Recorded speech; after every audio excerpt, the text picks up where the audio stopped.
ಮರಿ ಹಕ್ಕಿಗೆ ತಾಯಿರೆಕ್ಕೆ ಗೂಡಲಿರುವ ಮರಿ ಹಕ್ಕಿಗೆ ತಾಯಿರೆಕ್ಕೆ ಗೂಡಲಿರುವ ಮರಿ ಹಕ್ಕಿಗೆ ತಾಯಿರೆಕ್ಕೆ ಇಟ್ಟು ನವಿನ ಬಾನಿಗೊಂದು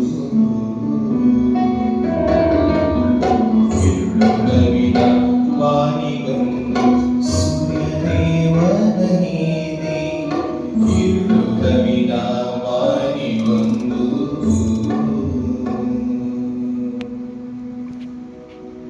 ನಿಮಗೆ ಗೊತ್ತಲ್ವಾ ಈಗ ಸೋಪುರಿಯಲ್ಲಿ ಯಾರು ಮುಗಿಲ್ಲ ಮತ್ತೆ ಯಾಕೆ ಸುಳ್ಳು ಹೇಳಿ? ಅದೇ ಅಪ್ಪ ಗೊತ್ತಿದ್ದು ಯಾಕೆ ಸುಳ್ಳು ಹೇಳಿದ್ರಿ? ನಾಳೆ ಅವಳನ್ನ ಎಲ್ಲಿದಂತ ಕರ್ಕೊಂಡು ಹೋಗ್ತೀರ? ಅಲ್ಲಿ ಎಲ್ಲಿ ಇರ್ತೀರ?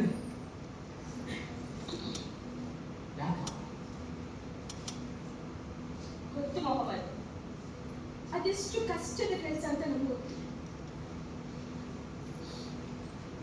ಆದ್ರೆ ನನಗೆ ಅವಳ ಈ ಸ್ಥಿತಿ ನೋಡಕ್ಕಾಗ್ತಿಲ್ಲ. ನೀವು ನಾಳೆ ಅವಳನ್ನ ಸೋಪುರೆ ಕರ್ಕೊಂಡು ಹೋದ್ರೆ ಅವ್ರು ಸುಮ್ಮನೆ ಬಿಡ್ತಾರೆ, ಕೊಂದು ಹಾಕ್ತಾರೆ. ಅವಳನ್ನ ಕರ್ಕೊಂಡು ಹೋದ್ರೆ ನಿಮಗೂ ಚಿತ್ತ ಹಿಂಸೆ ಕೊಡ್ತಾರೆ ಅಪ್ಪ. ನಾನೇನ್ ಮಾಡಿ ಮೊಹಮ್ಮದ್?